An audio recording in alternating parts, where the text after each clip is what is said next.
rakyat Papua tolak petisi kemerdekaan yang digalang OPM.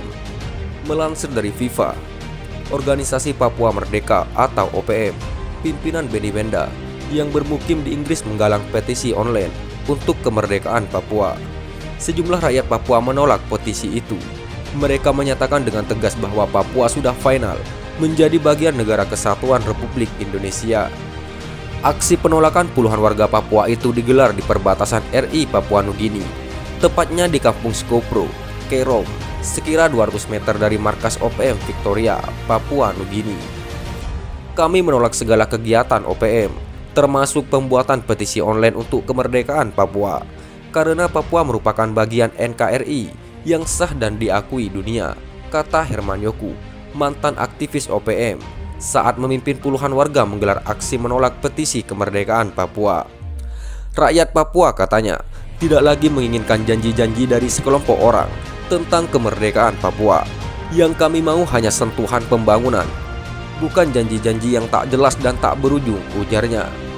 Ia juga meminta jangan lagi ada kelompok tertentu yang mengatasnamakan rakyat Papua untuk menyuarakan kemerdekaan Papua.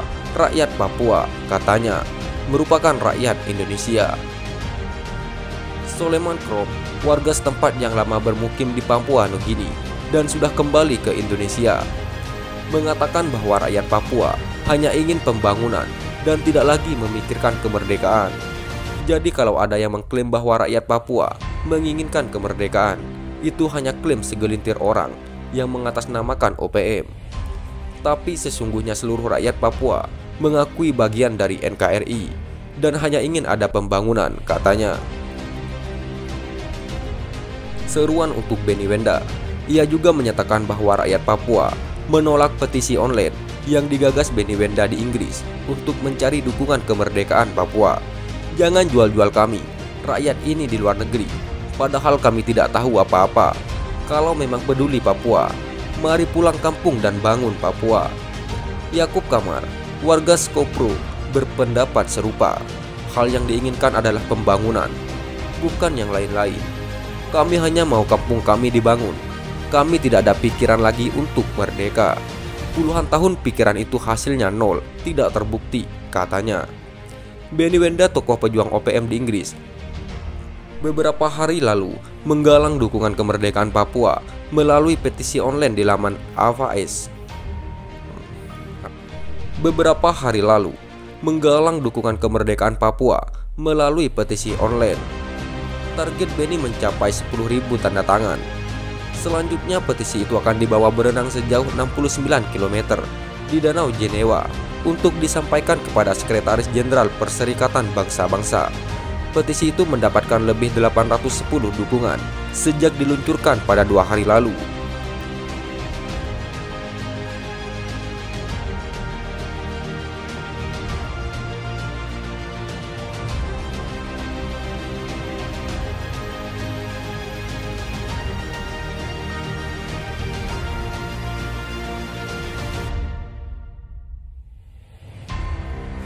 Markas teroris Papua diserbu TNI Polri. Panglima TPNPB dan anak buahnya lari masuk hutan. Melansir dari radartegal.com, aparat keamanan menggerebek markas Tentara Pembebasan Nasional Papua Barat atau TPNPB. Aksi baku tembak terjadi saat penggerebekan. Kapolres Kepulauan Yapen, AKBP Ferdian Indra Fahmi, mengatakan pihaknya yang didukung BKO Brimob Polda Papua melakukan penggerebekan markas TPNPB di Kampung Sasawa, Distrik Yapen Barat, Kabupaten Kepulauan Yapen. Penggerebekan terhadap markas kelompok kriminal bersenjata di bawah kendali Fernando Worobai, di mana FE menyebut dirinya sebagai Panglima TPNPB Wilayah 2 Saireri, kata Ferdian dalam keterangan tertulisnya, dikutip laman resmi Polri. Diungkapkannya tak ada satupun anggota kelompok kriminal bersenjata atau KKB, pimpinan FE yang ditangkap ataupun diamankan. Saat digerebek, kelompok KKB tersebut melarikan diri. Dalam penyisiran, aparat menemukan 3 pucuk senjata api rakitan, 2 buah tabung gas LPG yang telah didesain sedemikian rupa untuk digunakan melakukan perlawanan yang diduga sebagai bom rakitan, ungkapnya. Dijelaskannya, berdasarkan informasi jelang HUT kemerdekaan RI, kelompok FW akan melakukan sabotase dan hal-hal yang mengganggu stabilitas keamanan. Kami tidak mau kecolongan. Kita mengantisipasi segera dan mengambil langkah-langkah sehingga apa yang menjadi rencana atau target mereka menjelang 17 Agustus bisa kita antisipasi dengan baik, kita hentikan dan eliminir, katanya. Untuk itu, aparat keamanan kini telah memasukkan FW dan anggotanya masuk dalam daftar pencarian orang atau DPO. Terlebih kelompok FW sudah kerap melakukan pengancaman, penganiayaan, pemerasan. Selain itu, kelompok ini juga memiliki senjata api ilegal dan bahan peledak. Saya mewakili aparat keamanan di sini. Kita akan terus melakukan pengejaran. Kita akan memproses pihak yang terkait dan penanggung jawabnya, yaitu Saudara Fernando Worobay, yang sudah kita tetapkan sebagai tersangka dan telah diterbitkan DPO-nya. Terhadap tersangka ini, beserta kelompoknya akan terus kita cari sampai tertangkap. Dan terhadap yang bersangkutan kita akan proses sesuai dengan hukum yang berlaku, tegasnya. Di samping itu, pihaknya meminta kepada tokoh-tokoh agama, tokoh masyarakat dan tokoh adat untuk melaporkan jika mengetahui keberadaan kelompok ini. Dia juga meminta agar anggota kelompok FW untuk menyerahkan diri. Yang menyerahkan diri kita akan beri apresiasi, tetapi bila namanya sudah masuk dalam daftar pencarian orang atau DPO, semuanya kita akan lakukan proses penegakan hukum, tandasnya. Dikatakannya, FW mengangkat dirinya sebagai Panglima Komando Militer Wilayah 2, Saireri, yang berpangkat Brigjen. Kelompok yang dipimpin FW berdiri sendiri, tetapi berafiliasi dengan kelompok TPNPB di wilayah lain. Kelompok ini juga beberapa kali termonitor melakukan latihan militer. Tentunya ini menjadi hal yang cukup serius. Mereka telah mempersiapkan diri untuk melakukan hal-hal yang menunjukkan eksistensi bahwa mereka melawan NKRI. Sehingga ini tidak boleh dibiarkan dan komitmen kami aparat penegak hukum dan aparat keamanan harus kita hentikan kegiatan seperti itu sebelum menimbulkan banyak kerugian atau korban.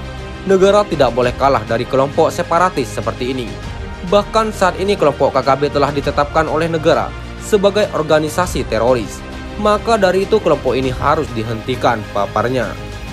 Dibeberkan ke Polres Ferdian bahwa setelah melakukan identifikasi dalam kelompok ini yang telah masuk dalam DPO, ada sebanyak 10 orang. Di luar 10 orang itu, ada simpatisan maupun pengikutnya, sekitar 25-30 orang. Mereka diidentifikasi memiliki sekitar 12-15 pucuk senjata api laras panjang dan 1 pucuk senjata api organik standar TNI Polri. Sekian dan terima kasih. Jika ada salah kata, kami mohon maaf. Jangan lupa like, komen, dan subscribe.